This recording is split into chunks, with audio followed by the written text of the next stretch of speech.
الحمد لله رب العالمين والصلاة والسلام على رسوله الكريم أما بعد فأعوذ بالله من الشيطان الرجيم بسم الله الرحمن الرحيم وعن عبد الله ابن عمر قال قال رسول الله صلى الله عليه وسلم ما من غازية أو سرية تعزو فتغنم وتسلم إلا كانوا قد تعجلوا ثلثا أجورهم وما من غازية أو سرية يخفقوا وتصابوا إلا ثم أجورهم رواہ مسلم۔ صدق اللہ و صدق رسولہ الکریم۔ عزیزان گرامی قدر، السلام علیکم ورحمۃ اللہ وبرکاتہ۔ روایت ہے حضرت عبداللہ ابن عمر سے، فرماتے ہیں فرمایا رسول اللہ صلی اللہ علیہ وسلم نے،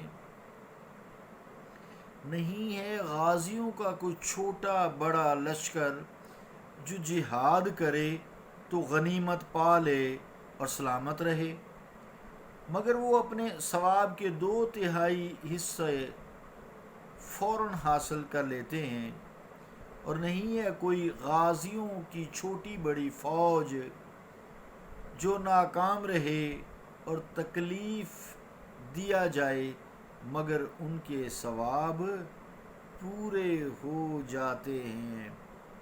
اللہ اور اس کے رسول کا قول سچا ہے جو بڑی ہی عظمت والا ہے۔ عزیزان گرامی قدر، 400 غازیوں کا جو لشکر ہوتا ہے اسے سریہ کہا جاتا ہے۔ 400 غازیوں کے لشکر کو سریہ کہا جاتا ہے۔ اس سے بڑا لشکر جو ہے فوج کہلاتی ہے۔ دوسری یہ کہ جس جہاد میں حضور کریم صلی اللہ تعالیٰ علیہ وآلہ وسلم شرکت نہ فرمائیں وہ سریہ ہے۔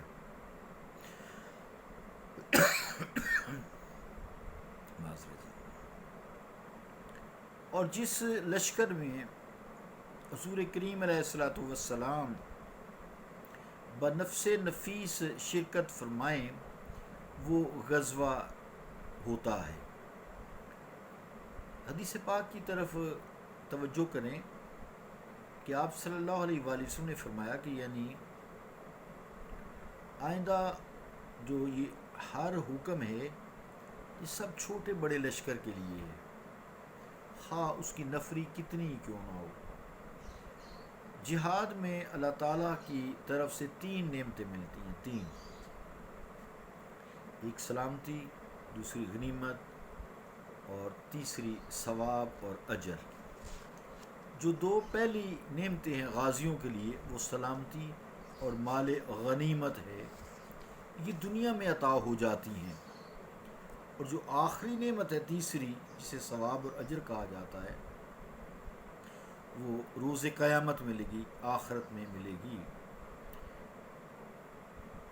تحقق بنا ہے جو حدیث پاک میں لفظ ہے خفق سے، یعنی مجاہد کا بغیر غنیمت ہونا، جیسے شکاری شکار پر گیا ہے اور بغیر شکار کی یہ واپس لوٹ آیا خالی ہاتھ، اور یہاں تکلیف سے مراد زخم ہے اور شہادت ہے، اور دوسری تمام تکالیف ہیں جو سفر کے جہاد یعنی سفر جہاد میں آتی ہیں۔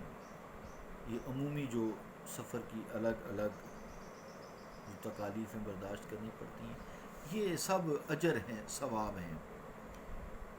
مراد کیا ہے کہ ایک غازی ہے وہ غنیمت حاصل نہیں کر سکا، مال غنیمت نہیں آیا اس کے ہاتھ، زخمی ہو جاتا ہے، شہید ہو جاتا ہے،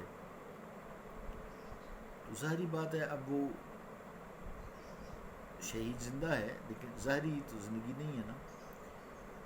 تو یہ اسے تینوں چیزیں آخرت میں ملیں گی.